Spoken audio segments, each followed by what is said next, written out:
What is up, guys? Welcome back to the channel. It's me, your favorite unemployed YouTuber. Um, so today we're doing something new, something that's been requested. So today we are starting a new series where I will be doing a deep dive of all of King Gizzard and the Lizard Wizard's studio albums, and I will be rating them and probably putting them into a tier list. This is going to be a couple episodes, maybe like 8 or 9 solid episodes of King Gizzard and the Lizard Wizard. So for those of my loyal viewers who are Giz heads, as they say, I hope you enjoy this series. Let's get started. So today we're just gonna cover the first 3 projects on their main Spotify. That's right, they have an alternate Spotify called Bootleg Gizzard. I don't want to go anywhere near that right now, so we're just not going to. So first off, we have their first EP, Willoughby's Beach, which came out in 2011, and then we have their first studio album, 12 Bar Brews, and then their second studio album, Eyes Like the Sky. Now, Willoughby's Beach is an interesting EP in that I didn't love it. It wasn't that good. Pretty kind of short, only like 22 minutes. So the first track is Danger Money, and I don't know why they wrote this. It's literally just the words "danger money" over and over and over again. Excellent songwriting. Excellent songwriting.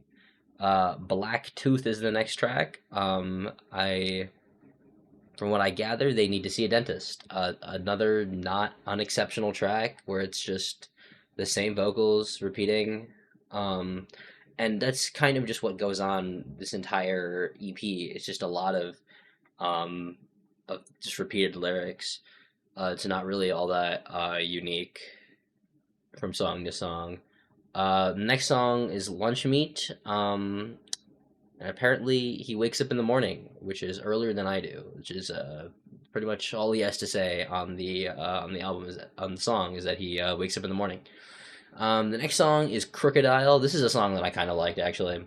It was distinct from the other ones in that there's a lot more going on, and I did like that from the first 3 songs being pretty bland and not really interesting at all. So this was interesting. Next one was Let It Bleed, another case of repeated lyrics. In this case, it was the words "I want to see my lover," and that was about it. Not interesting, not interesting at all. Next song is Deadbeat. This was a song I actually did think was interesting and enjoyable up until about the 2 minute mark, where it should have ended. Unfortunately, it did not end there. They went on for about another minute of just noises. Did not immediately like if they had ended the song in 2 minutes, I think it would have been a lot better. Next song is Dustbin Fletcher. The majority of the vocals on this track is the singer going whoa whoa. That's about it. Another stinker, tbh. Stone Mullet. Now this song I liked it because it was funny. It was funny because the lyrics are just the words jacket. That's about it. Not a plus, not a plus. Next track here is the title track, Willoughby's Beach. I thought it was alright. I didn't dislike it. Interesting lyrics. Just because I like you doesn't mean I like you. Overall thoughts on the EP. I don't know why they made it.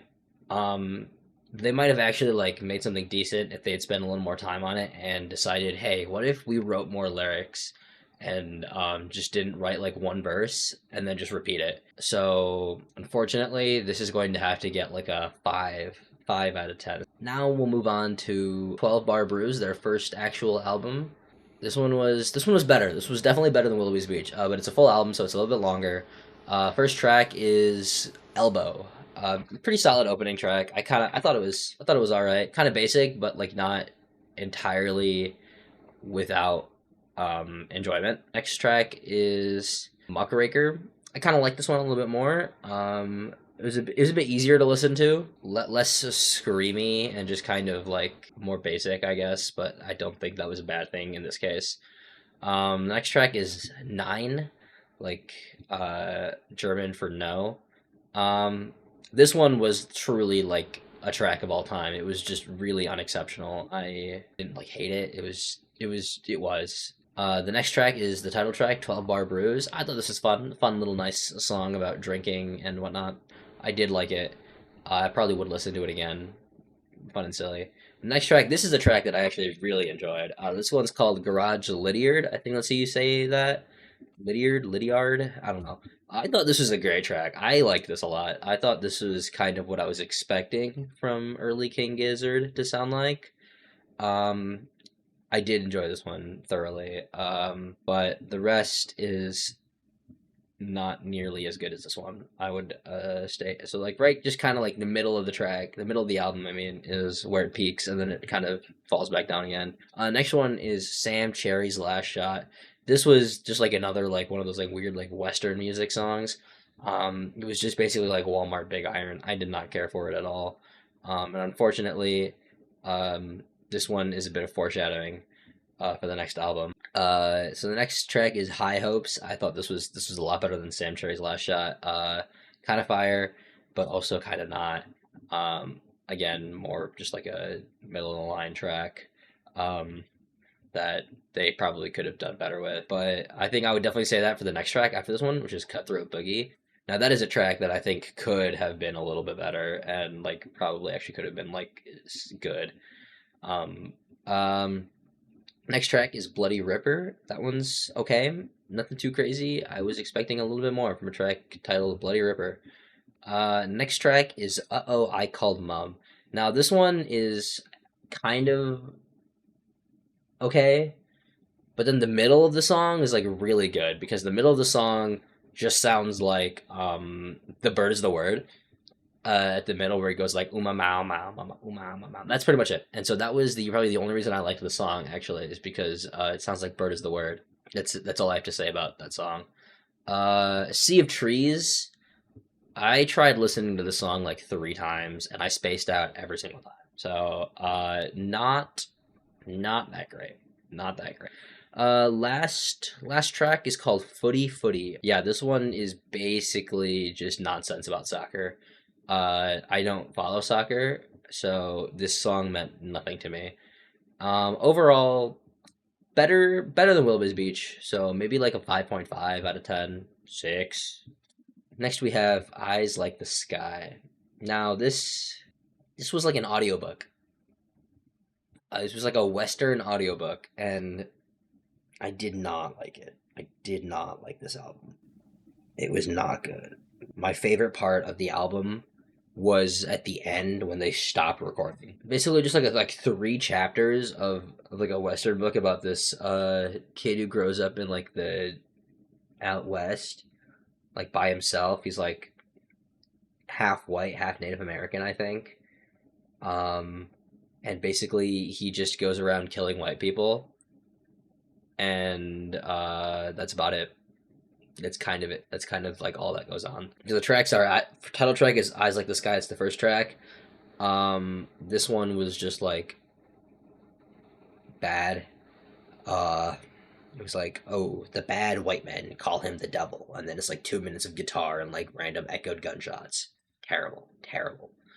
The next one is Year of Our Lord. When I finally realized that this was going to be an audiobook, not good. Probably like slightly more enjoyable than Eyes Like the Sky, but not enjoyable in any way whatsoever. Third song was like The Raid. Was called The Raid. Where I just started to like really lose my sanity here. This is where I started to like question everything I ever knew, and question why I was doing this deep dive to begin with, and I nearly quit. Drum Run was where I started to just kind of reason with myself. It's like, oh, it's only 22 minutes. I can get through it, and I don't have to listen to it again. I did actually listen to the whole album a second time, and it was not much better. Evil Man. Now this was actually like not bad. Sorry, no, let me rephrase that. It wasn't fucking awful, but I did not like it. I did not like it. This is where like I think the story just starts to take a little more shape, and I think that's why I was enjoying it more. Fort Whipple. I have no notes for Fort Whipple.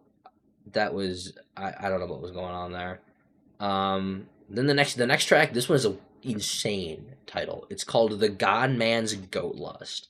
Okay, and like I saw this in the track list, I was like, what the actual fuck is this going to be?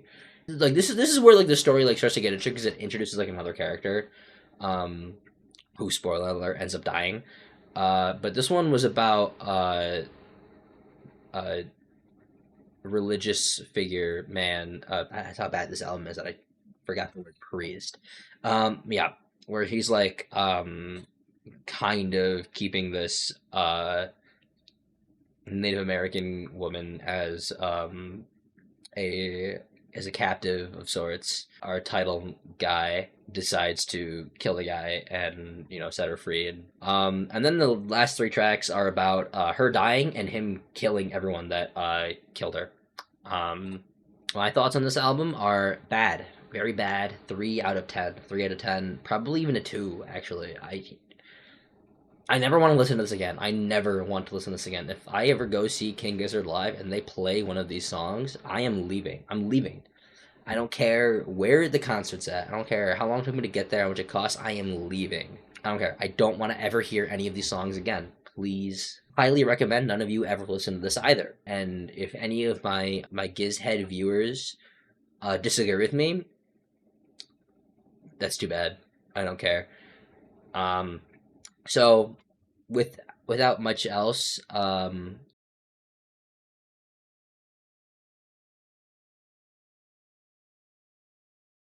okay, so this is the ranking I have. Like I said, I already did it, and that's it. So we have in C tier, we have 12 Bar Brews, and then in low C tier, we have Willoughby's Beach.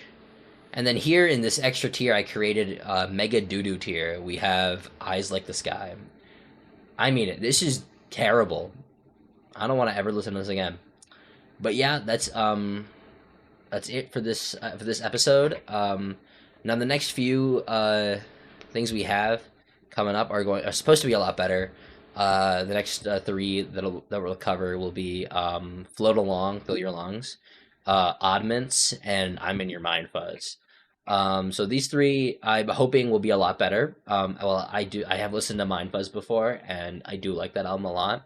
But we'll get there. We'll get there next time. So I think maybe what I'm gonna do is release like probably two of these episodes a week, maybe to so that I don't lose my sanity listening to like 29 albums. I will see you guys next time.